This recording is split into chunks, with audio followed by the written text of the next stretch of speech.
அன்பு சொந்தங்கள் அனைவரையும் மற்றொரு காணொலி தொகுப்பினூடாக சந்திப்பதிலே மட்டற்ற மகிழ்ச்சி அடைகின்றோம்.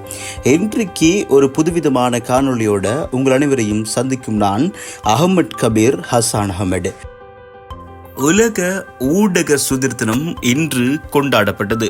ஒவ்வொரு வருஷமும் மே மாதம் 3ஆம் தேதி கொண்டாடப்பட்டு வார உலக ஊடக சுதந்திர தினத்தில் 31வது வருடம்தான் இந்த வருடம். இந்த வருடத்துக்கான இந்த தினத்தில கருப்பொருள் அமைகிறது கிரகத்துக்கான ஒரு பத்திரிகை உலக சுற்றுச்சூழல் நெருக்கடிகளின் மத்தியில் ஊடகவியல் துறை என்பதாகும். ஊடக சுதந்திரத்தின் அடிப்படை கொள்கைகளை மேம்படுத்துவதும் உலகளாவிய ரீதியில் ஊடக சுதந்திரம் எதிர்நோக்கும் பிரச்சனைகளை எதிர்கொள்வதும் ஊடகவியலாளர்களின் சுதந்திரத்தன்மைய மீது ஏற்படுகின்ற தாக்குதல்களில் இருந்து அவர்களை பாதுகாப்பதும் தமது கடமையின் பொழுது மரணித்த ஊடகவியலாளர்களுக்கு மரியாதை செலுத்துவதும் இந்த தினத்தின் முக்கிய நோக்கங்களாகும். எல்லைகளற்ற ஊடகவியலாளர்கள் அமைப்பினால் 2023ஆம் ஆண்டு 180 நாடுகளில் மேற்கொள்ளப்பட்ட பத்திரிகை சுதந்திரம் தொடர்பான நாடுகளின் தரவரிசைப்படி நோர்வே, அயர்லாந்து, டென்மார்க் ஆகிய நாடுகள் இந்த பட்டியலில் முதல் 3 இடங்களில் இருக்கிறது. தரவரிசைப்படி கடைசி 3 இடங்களில் வியட்நாம், சீனா, வடகொரியா என்பன அமைந்துள்ளன. இந்த பட்டியலில் 2022ஆம் ஆண்டு 146வது இடத்தை பெற்றிருந்த ஸ்ரீலங்கா 2023ஆம் ஆண்டு 135வது இடத்தை பெற்றிருப்பது பத்திரிகை சுதந்திரத்தில் ஏற்பட்டுள்ள ஒரு முன்னேற்றம் என கருதலாம். அரசியல், பொருளாதார, சமூக, கலாச்சார, பாதுகாப்பு, மனித உரிமைகள், சமூக விடயங்கள் போன்ற பல்வேறு துறைகளை சார்ந்த செய்திகளை எந்தவித தயக்கமின்றி சுதந்திரமாகவும் வெளிப்படையாகவும் ஊடகவியலாளர்களும் ஊடக நிறுவனங்களிடம் சுதந்திரமாக பிரசுரிப்பது அவசியமாக கருதப்படுது. பத்திரிகைகள், வானொலி, தொலைக்காட்சி, ஏனைய சமூக வலைத்தளங்களூடாக நிதர்சனமான உண்மைகளையும் யதார்த்த நிகழ்வுகளையும் மக்களுக்கு ஆதாரபூர்வமாக அறிய தர வேண்டியது ஊடகங்களின் தார்மீக பொறுப்பாகும். அவ்வாறான பொறுப்பினை நேர்த்தியாக செய்கின்ற தன்மையினை ஊடக தர்மம் என்றும் கூறலாம். செய்திகளை வெளியிடும் போது அது பக்க சார்பற்றதாக இருத்தல் மிகவும் முக்கியமான ஒரு விஷயம். உலகில் பல நாடுகள் கோவிட்-19 தொற்று நோய் காலகட்டங்களில் துல்லியமான தரவுகளை தராம தன்னிச்சையா தமக்கு ஏற்ற வகையில் தரவுகளை வெளியிட தொடங்கியிருந்தம அனைவரும் அறிந்த ஒரு உண்மையாகும்.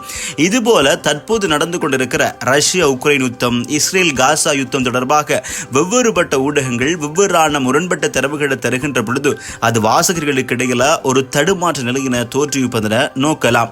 இந்த உலகமானது செய்திகள் சம்பந்தமான யுத்தத்தில் ஈடுபட்டு கொண்டிருக்கின்ற இந்த காலகட்டத்தில் ஒரு ஊடகவியலாளரின் பங்கு மிகவும் முக்கியத்துவம் வாய்ந்ததாக காணப்படுது.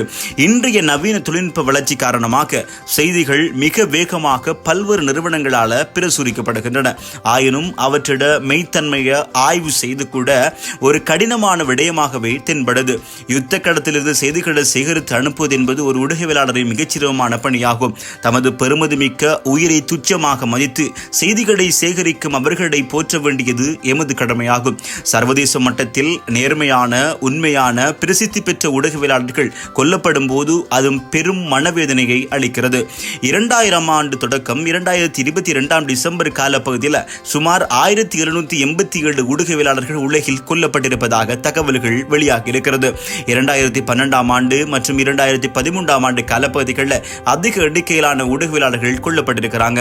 2012ஆம் ஆண்டு சுமார் 144 ஊடகவியலாளர்களும் 2013ஆம் ஆண்டு சுமார் 142 பேரும் கொல்லப்பட்டிருக்கிறாங்க. 2002ஆம் ஆண்டு தொடக்கம் 2022 இடையிலான 20 ஆண்டில் கொல்லப்பட்ட ஊடகவியலாளர்கள் 80% சுமார் 15 நாடுகளை மட்டும் சேர்ந்தவர்கள். இவற்றில் அதிக எண்ணிக்கையானவர்கள் ஈராக், சிரியா தேசங்களை சார்ந்தவர்கள் ஆவர். இஸ்ரேல் காசா யுத்தத்தில் காசாவைச் சேர்ந்த பெருமளவான ஊடகவியலாளர்கள் கொல்லப்பட்டிருக்கிறார்கள் என ஊடகங்கள் தெரிவிக்கின்றன. உலக பத்திரிகை சுதந்திர தினமானது பத்திரிகை தணிக்கை, துன்புறுத்தல், மிரட்டல், வன்முறை உட்பட உலகம் முழுவதும் பத்திரிகையாளர்கள் மற்றும் ஊடக ஊழியர்கள் எதிர்கொள்ளும் பல சவால்கள் மற்றும் அச்சுறுத்தல் குறித்து கவனத்தை ஈர்க்கும் ஒரு வாய்ப்பாகும். ஊடக அடக்குமுறை, ஊடகவியலாளர்களுக்கான மிரட்டல், செய்தி தணிக்கை போன்ற இன்னொரு காரணிகள் அவர்களை சுதந்திரமாக செய்திகளை வெளியிடுவதிலிருந்து தவிர்க்கிறது. சமகால நிகழ்வுகளை எழுதுதல், சட்ட ரீதியற்ற சுரங்க அகழ்வுகள், சூழல் மாசடைதல், அத்துமீறல், ஆக்கிரமிப்புகள், மிருகவதை, காடுகளை அடித்தல், சட்ட ரீதியற்ற மணல் அகழ்வுகள், காலநிலை மாற்றம், போதைவசு பிரச்சினை, கள்ள குடியேற்றம் குற்றம், பயங்கரவாதம், மதவாதம், இனமுறுகள் போன்ற இடூரான அம்சங்களை எழுதுவதில் பத்திரிகையாளர்கள் பல்வேறு சவால்களை எதிர்நோக்குகின்றனர். எமது நாட்டு அரசியல் சாசனத்தில் பேச்சு சுதந்திரம், கருத்து தெரிவித்தல் சுதந்திரம், தகவலை பெற அணுகுவதற்கான உரிமை ஆகியன தெளிவு கூறப்பட்டுள்ளன. எவ்வாறு இருந்தாலும் கடந்த காலங்களில் பல ஊடகவியலாளர்கள் காணாமல் போயிருந்தமையும், மரணித்திருந்தமையும், கடத்தப்பட்டிருந்தமையும் துரதிர்ஷ்டவசமான சம்பவங்களாகும். இன்றும் அவர்களுக்கு என்ன நடந்தது என்பது ஒரு விடை காண முடியாத புதிராகவே காணப்படுது. இவ்வாறான நிலைப்பாடுகளை இன்றைய காலகட்டத்தில் பல நாடுகளிலும் காணக்கூடியதாக இருக்கிறது. இந்த நிலை மாறுவது இன்றைய சூழல்ல அவசியமான ஒரு விஷயமாகும். ஊடகவியலாளர்கள் தமது கடமைகளை சரிவர நிறைவேற்ற சகல அரசுகளும், பொது நிறுவனங்களும், பொதுமக்களும் தங்களான பங்களிப்புகளை வழங்குவது இன்றியமையாதது என்பது ஒரு வெளிப்படையான உண்மையாகும். சரியான தகவல்களை வெளிக்கொணரும் சகல ஊடகவியலாளர்களும் பாராட்டப்படக்கூடியவர்களே. சகல நாடுகளில் செய்தி சேகரிப்புக்காக சென்று உயிர் நீத்த அனைத்து ஊடகவியலாளர்களையும், செய்திகளை பிரசுத்தமைக்காக மரணமடைந்த ஊடகவியலாளர்களையும் இந்த நாளில் நினைவு கூறுவோம்.